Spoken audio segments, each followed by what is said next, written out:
For today's video, gagawa tayo ng sumang malagkit. But first, gawa muna tayo ng kape. Kasi ang aga ko nagising dahil hindi natulog na naman ang mga anak ko. So, it's 2 a.m. Actually, may duty pa ako mamaya. So, ito na. Hugas muna tayo ng malagkit na bigas. Bali, 2.5 cups. Huhugasan ko siya ng mga 2 to 3 times hanggang maging clear lang yung water niya.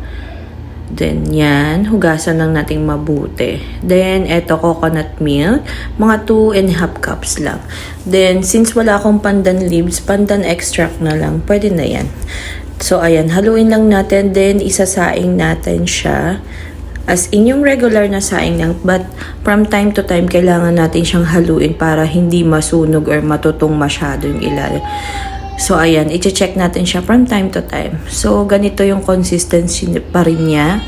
So, kulang pa yan. So, ito na hinihintay kong consistency. Yung medyo makunat na siya. Then, after that, magsasalang ako ng coconut cream. Mga 2 cups. Lalagyan ko ng 1 cup of sugar. Then, konting salt para mabalance lang yung lasa niya. Haluin natin. Then, antayin natin kumulo bago ihalo yung sinaing nating rice kanina.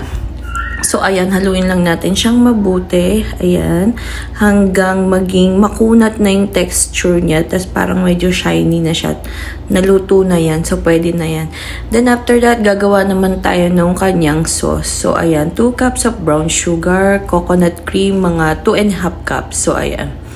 Ilagay lang natin. Hinahalo ko muna siya bago ko i-on yung apoy. So, ayan. Haluin lang natin siya ng haluin. Ayan.